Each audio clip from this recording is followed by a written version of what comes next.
e sai jogando. Com lance individual, arrumou pro Arrascaeta, bateu Gabriel! Gol!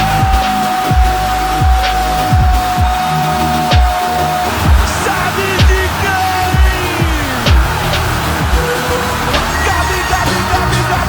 Gabigol! É o nome da emoção! Gabigol!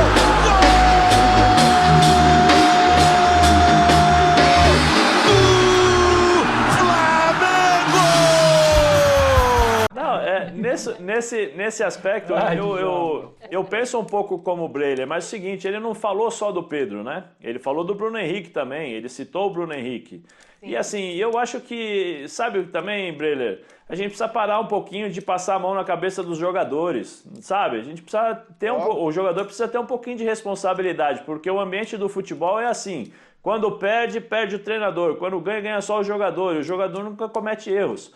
Os jogadores têm que também assumir as suas responsabilidades. Agora, por conta da confusão da seleção, o Rogério não vai poder cobrar o Pedro, não vai poder citar o nome do Pedro em determinadas ocasiões. Isso é natural. Por isso que eu falei, eu acho que se fosse só o Pedro, não, o Pedro errou, aí eu estaria com você. Eu falei, pô, o Rogério, né? Mas ele falou do Bruno Henrique, falou de outros jogadores também. Então, assim, eu não posso me apegar nisso. E outra, eu acho que tem que falar também, tem que cobrar, tem que ter responsabilidade. O jogador sabe, por isso que eu falo, o jogador tem autocrítica e sabe que errou. Aí não adianta depois sair bravo, sair nervoso. Aí não falo só do caso do Pedro, falo do Gabigol, falo do Gerson que saiu também nervoso na época. O jogador tem que assumir as suas responsabilidades também e quando jogar mal, tem que saber que jogar mal e se perguntarem aí, como é que foi? Joguei mal, perdi a oportunidade, o time poderia ter vencido, né? Nós poderíamos ter vencido, mas eu errei o gol. Então, eu acho que tem que começar a ter um pouquinho de responsabilidade do jogador, senão fica muito fácil, né? A cada 3, 4 meses não tem resultado, o jogador não faz o gol, e aí o treinador que paga. Aí não tem como, né?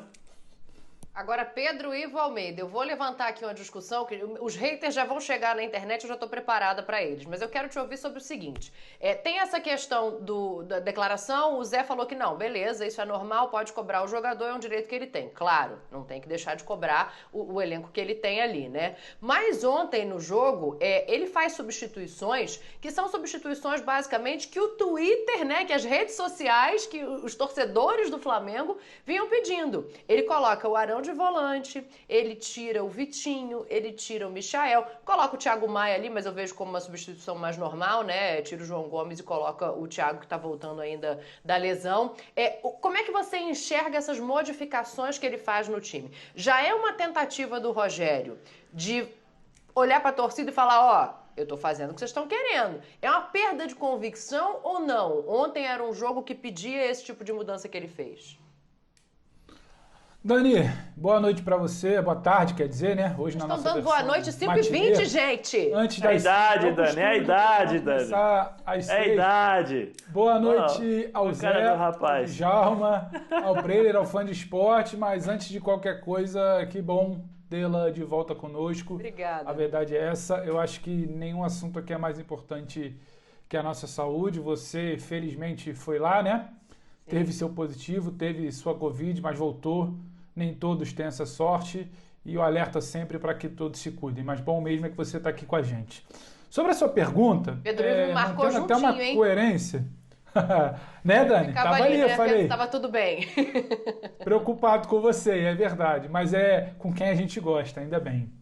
Agora, Dani, sobre a sua pergunta, até sendo coerente com o que eu venho falando aqui há algumas semanas, eu acho que o teste do Arão como primeiro homem é absolutamente compreensível. O Rogério tinha seu meio de campo desfigurado ontem, não tinha suas opções, e há algum tempo ele vem tendo problema com essa função do primeiro homem ali na cobertura da zaga. Muita bomba vinha estourando na zaga por uma certa incapacidade, vamos dizer assim, uma falta de cacuete um pouco mais aguçada de marcação de Diego, hora de Gerson, hora de outros nomes, então ele tentou corrigir uma situação. Não acho que não é só a rede social que pedir, acho que tem sua explicação. O resto das modificações, quero crer que o Rogério não fica se pautando por rede social, porque o dia que técnico começar a se pautar por rede social vai acabar o futebol. Torcedor é passional, torcedor não é racional, torcedor tende quase sempre a medir com a sua régua da emoção ali na hora do jogo. E sobre uma série de situações, Dani, me permite só mudar um pouco o foco, porque o Zé já falou brilhantemente, o Djalma, o Breiler. Só que eu acho que as pessoas esquecem, às vezes, que ontem se tratava de um clássico. Tinha um time do outro lado. Um time que já eliminou o Red Bull Bragantino numa Copa do Brasil. Um time que jogou alguns clássicos contra o Flamengo, que se não me falha a memória, 5 esse ano já. Ganhou 3, empatou 1 e só foi derrotado uma vez. Um time que vende muito caro os seus resultados. Um time que surpreendeu numa fase de grupo de Copa Libertadores. Sabe, um time que impôs dificuldade ao São Paulo dentro de casa no início do Brasileiro. Então, me vejo diante de uma certa arrogância, que não me entendam mal, quando acham que a análise tem que ser sempre, tratam quase que como se o Flamengo tivesse sido derrotado por um time da 4ª divisão. Olha, que absurdo, perdeu mais uma, não pode. Criou-se um ar de invencível para esse Flamengo, e é uma certa arrogância, sim, que esse Flamengo não admite nada menos do que uma vitória brilhante. Talvez ainda com uma certa impressão daquele Flamengo de 2019 de Jesus ali no reflexo, né? Que de fato, no espelho, que de fato atropelava todo mundo, não dava chance para ninguém, fosse rival do Rio, fosse um rival nacional, fosse um rival internacional, bateu de frente até, como muita gente lembra, com o Liverpool numa final de Mundial. Então não se admite nada menos que isso de lá para cá. E muitas vezes se esquece que do outro lado tem gente trabalhando, tem gente jogando. Então quando a gente fala que o Flamengo perdeu para o Bragantino, perdeu para o líder do campeonato, perdeu jogando bem, mas perdeu no final. Quando a gente fala que o Flamengo perdeu para o Juventude, uma situação completamente atípica. O Flamengo ontem foi derrotado pelo Fluminense. Sim, é um rival, é um clássico. É um time que busca a vitória até o último minuto. Se você não faz, se você não constrói o resultado como tem a oportunidade, a gente pode debater isso aqui num primeiro tempo, outro time foi lá e construiu nas poucas oportunidades que teve. Tinha o Marcos Felipe inspirado, como lembrou o Zé Elias ali, impedindo esse sucesso do Flamengo. Então acho que tem muito disso também. E como eu bato na tecla sempre, não há margem. Não há margem para paciência com o Rogério Ceni no Flamengo. 2 derrotas e já estão falando em pedir cabeça, em demissão, esquecem tudo que é feito. É muito bonito que quando o Flamengo vence e joga bem, é mérito do brilho individual dos jogadores. Quando o Flamengo perde e não convence, a culpa é do Ceni. Então tem que haver um meio termo. Acho que o debate está um pouco descalibrado ali. Eu acho que as pessoas precisam entender que tem outros times em campo. Tem um Flamengo que perdeu o seu meio de campo, um Flamengo que não tem Arrascaeta, um Flamengo que não tem Gabigol, um Flamengo que sofre para entender exatamente ali a sua linha defensiva, qual é a melhor formação. Então é claro que vai bater no ponto que o Breiler defende, da oscilação. Há uma oscilação natural, há uma oscilação em curso, há uma transição de trabalho, há um momento de instabilidade prevista por todos nesse período aí, nesse intervalo de Copa América. Então há de se ter um pouco mais de parcimônia, algumas avaliações e verdades absolutas que são determinadas. Tinha um time do outro lado, tem um Flamengo em fase de oscilação, tem um trabalho que precisa sim ser cobrado e a gente pode entrar nesse campo, só que eu acho que a gente não pode mergulhar nessa arrogância de que se o Flamengo não ganha por 2-0, dando show 3-0, tá tudo errado. Calma lá, o momento é outro, não é aquele Flamengo. Há uma competitividade, tem outros times no cenário hoje.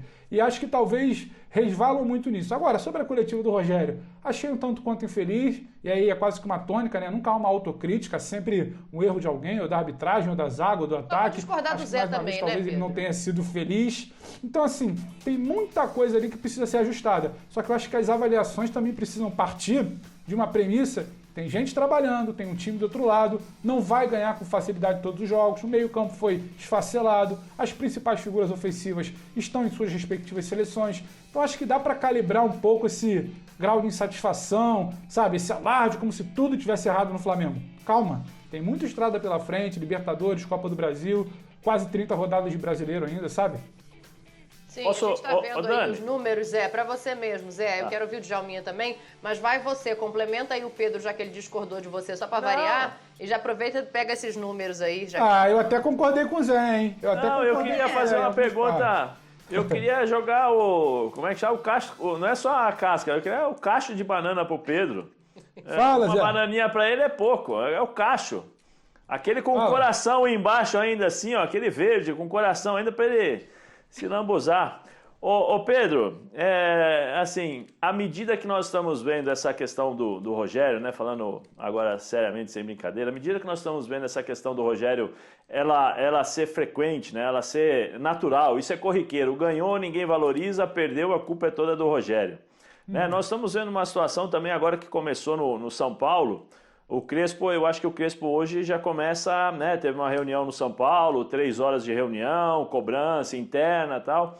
Você acha que aí no Flamengo eu sei que tem alguns dirigentes que são, né, que pendem, assim, que gostam um pouquinho de um tal de Renato Gaúcho, né? Aquele Renato Gaúcho que já falou que, poxa, o sonho, né, tem um desejo de trabalhar no Flamengo. Você acha que tem um casamento aí, Renato Gaúcho, Flamengo, Rogério Ceni talvez São Paulo? Não estou querendo derrubar ninguém, eu estou falando dentro das possibilidades que daqui a pouco isso certamente vai pipocar aí nas redes sociais, nas notícias, porque se a gente continuar dessa forma, o negócio pode acontecer, né? Tudo isso que a gente está falando, isso aí pode se tornar realidade, né? Você acha que tem a sombra do Rogério Ceni hoje é o Renato Gaúcho? Ô Pedro, ele não está querendo derrubar ninguém, ele está querendo que você derrube, vai lá. Eu vou falar por mim, eu não tenho essa informação, Zé. Agora, num âmbito maior, sinceramente, eu acho que a sombra eterna não é o Renato Gaúcho, a sombra eterna é a torcida, é um desejo de achar que esse Flamengo vai ser brilhante eternamente. E enquanto não for, o Domi vai ser questionado, o Ceni vai ser questionado. Quem vier, se vier a acontecer no futuro, a médio e longo prazo, assumir essa vaga, vai ser questionado. Então não acho que seja exatamente uma sombra específica de uma pessoa. Você citou o Renato Gaúcho. Eu acho que é muito mais uma sombra da cobrança pela perfeição, que aí resvala no que eu vinha falando aqui anteriormente.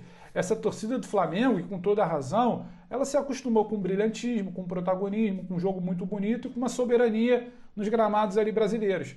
E quando não chega perto disso, há um incômodo. Não estou aqui falando que o trabalho do Rogério é brilhante, não. Acho que o trabalho do Rogério merece muitas ressalvas. Eu acho que a gente vem pontuando aqui desde o início.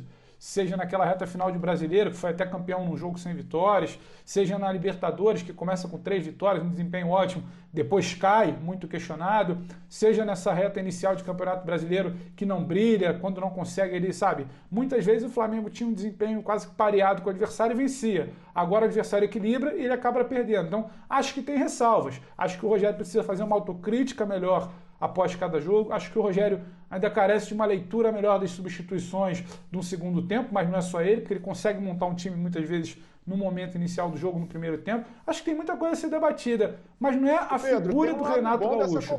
Acho que é a sombra, acho que é a sombra de um Flamengo genial que aconteceu em 2019, que não admite nada diferente daquilo. Então a torcida, com o direito dela, a torcida pode cobrar o que quiser, dentro de um limite de bom senso e educação, ela vai sempre estar apontando o dedo. Olha, ontem não mexeu bem, ontem não sei o quê, ontem não finalizou, ontem não matou o jogo quando deveria. Nos últimos jogos começa bem e cai no segundo tempo. Então assim, a sombra é o parâmetro do que ficou de desempenho. Não exatamente um nome aqui, ali. Até porque eu tenho absoluta certeza, Zé, de que as pessoas que defendem, vamos dizer aqui, eu sou completamente contra, mas uma demissão do Ceni hoje, elas não conseguem indicar um caminho para amanhã. Vai trazer quem? Por quê? Baseado em qual parâmetro de trabalho? Qual projeto que se tem? Então, assim, é uma coisa muito de paixão ali de momento, sabe, Zé? Então, eu não sei se o Djalma vai concordar.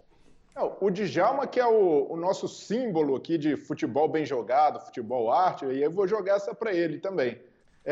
Você tem alguma coisa contra aqui, ô Breler? Você tem alguma coisa contra a minha pessoa? Eu não entendi. Não entendi essa. É o símbolo do futebol bem jogado. Não entendi, Breler. Não entendi. Zé da Fiel, segura aí, hein? Segura aí. Ô Zé, eu não sabia jogar, Zé, é isso, mais ou menos? É isso aí, né, Djalma? Eu tô entendendo. Depois eu converso com o Breler. Não foi indireta não, viu, Zé? Você sabe que eu pendo mais pro seu lado. Mas Não, foi diretaça.